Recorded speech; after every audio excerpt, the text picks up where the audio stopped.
Assalamualaikum warahmatullahi wabarakatuh. Perkenalkan, kami dari kelompok 4 akan mempresentasikan hasil makalah kami yang berjudul Tahapan Teknik Konseling dan Penyuluhan yang dilakukan konselor atau penyuluh yang berupa attending dan responding. Yang saya hormati dosen pengampu Bu Nadifatul Zulfa dan teman-teman yang saya sayangi. Sebelumnya, perkenalkan, saya Niltauji Rahmania sebagai moderator juga pemakalah, Molina Anggraini sebagai pemakalah, dan Nurul Mahfudho sebagai pemakalah. Materi yang akan kami bahas yaitu yang pertama adalah pengertian teknik-teknik konseling, yang kedua teknik konseling attending, dan yang ketiga adalah teknik konseling responding. Yang pertama adalah pengertian teknik konseling. Ada beberapa istilah yang dipakai untuk memaknai teknik konseling, yaitu keterampilan konseling, strategi konseling, dan teknik-teknik konseling.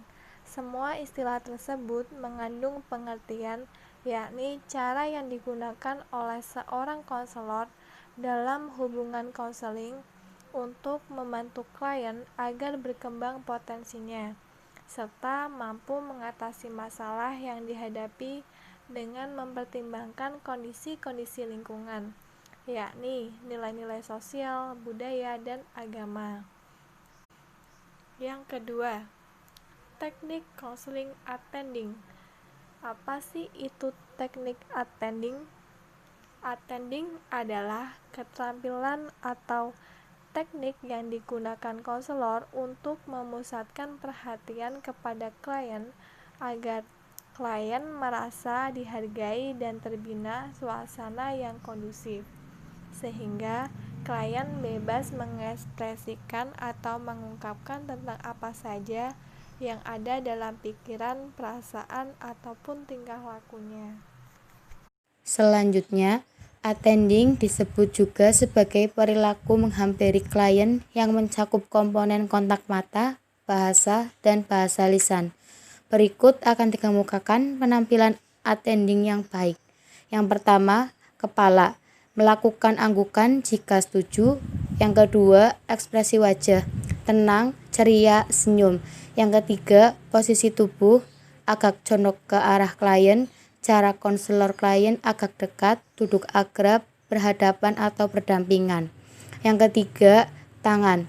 Variasi gerakan tangan atau lengan spontan berubah-ubah. Menggunakan tangan sebagai isyarat, menggunakan gerakan tangan untuk menekankan ucapan. Yang kelima, mendengarkan. Aktif penuh perhatian, menunggu ucapan klien hingga selesai, diam atau menanti saat kemampuan bereaksi, perhatian terarah pada lawan bicara. Adapun perilaku attending yang tidak baik ialah pertama, kepala kaku, muka kaku, ekspresi melamun, mengalihkan pandangan, tidak melihat saat klien sedang berbicara, mata melotot. Yang ketiga, posisi tubuh tegak kaku, bersandar, miring, jarak duduk dengan klien menjauh, duduk kurang akrab, dan berpaling. Yang keempat, memutuskan pembicaraan, berbicara terus-menerus tanpa ada teknik diam untuk memberi kesempatan klien berpikir dan berbicara. Perhatian, terpecah, mudah buyar oleh gangguan luar. Perilaku attending yang ditampilkan konselor akan mempengaruhi kepribadian klien, yaitu meningkatkan harga diri klien, sebab sikap dan perilaku attending memungkinkan konselor menghargai klien. Karena dia dihargai, maka merasa harga dirinya ada atau meningkat. Dengan perilaku attending dapat menciptakan suasana aman bagi klien, karena klien merasa ada orang yang bisa dipercayai, teman untuk berbicara, dan merasa terlindungi secara emosional. Perilaku attending memberikan keyakinan kepada klien bahwa konselor adalah tempat dia mudah untuk mencurahkan segala isi hati dan perasaan. Yang selanjutnya, tujuan. Latihan mikro perilaku attending atau penampilan bertujuan agar calon konselor dapat memperlihatkan penampilan yang attending di berbagai situasi hubungan interpersonal secara umum, khususnya dalam relasi konseling dengan klien. Yang selanjutnya, tingkat pencapaian setelah melakukan pendekatan attending. Yang pertama, calon konselor dapat mengidentifikasi perilaku attending yang baik dan yang kurang baik. Yang kedua, calon konselor dapat menggunakan perilaku attending yang baik di berbagai hubungan interpersonal, terutama konseling. Yang ketiga, teknik konseling responding. Pengertian responding. Responding yaitu kegiatan merespon atau menanggapi konseli, di mana konselor mampu mengartikulasikan pengalaman dan alasan dari perasaan konseli, serta mampu membahasakan isi dan ekspresi dari perasaan konseli. Dalam responding, konselor mulai membangun proses bantuan, mengeksplorasi hubungan dengan dunia, memasuki bingkai referensi konseli, mengomunikasikan apa yang didengarkan, meneguhkan eksplorasi konseli sebagai dasar untuk memfasilitasi pemahaman, memiliki keterampilan untuk memahami dimensi-dimensi dalam pengalaman konseli, dan mengomunikasikan yang telah diketahui konselor secara akurat. A. Perilaku responding ini dilakukan oleh keterampilan dasar sebagai berikut.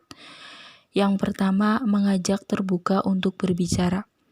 Setelah tahap persiapan konseling dirasa cukup dan klien tampak mulai terdorong untuk involve secara aktif, maka konseling dapat melangkah ke tahap pertama, proses konseling dengan mengajak klien memulai berbicara. Yang kedua, pertanyaan terbuka. Pertanyaan atau pernyataan terbuka mengajak klien untuk mengarahkan pembicaraannya dengan memberikan lebih banyak uraiannya mengenai hal yang telah dikemukakannya. Yang ketiga, mendengarkan secara akurat. Yang keempat, mengikuti pokok pembicaraan. Yang kelima, dorongan minimal. Yang keenam, parafrase dan refleksi. Parafrase dan refleksi dilakukan dengan menyimpulkan atau menyaring pernyataan klien. Dan yang terakhir yaitu merangkum. Selanjutnya, B. Jenis responding. Yang pertama, jenis responding adalah merespon isi. Respon konselor terhadap ekspresi klien yang pertama adalah respon terhadap isi pernyataan klien. Unsur-unsur dari isi menekankan pertanyaan dasar 5W plus 1H. Unsur-unsur isi juga menekankan urutan kepentingan dan hubungan sebab akibat dari kejadian-kejadian. Konselor merespon isi agar memperjelas unsur-unsur pengalaman klien yang penting. Mempunyai data isi yang akurat memungkinkan konselor mewujudkan respon dalam memberi bantuan, yaitu merespon perasaan dan merespon arti. Yang kedua, merespon perasaan. Merespon perasaan adalah keterampilan yang penting dalam memberi bantuan karena perasaan merefleksikan pengalaman efektif tentang diri klien sendiri terhadap dunia mereka. Yang ketiga adalah respon arti. Respon konselor harus dilengkapi dengan respon arti, yaitu kombinasi dari respon isi dan respon perasaan. Isi digunakan untuk membuat perasaan menjadi berarti. Isi memberikan arti intelektual pada ekspresi. Mungkin hanya segitu yang bisa kelompok 4 jelaskan. Kurang lebihnya mohon maaf. Terima kasih yang sudah menonton. Wassalamualaikum warahmatullahi wabarakatuh.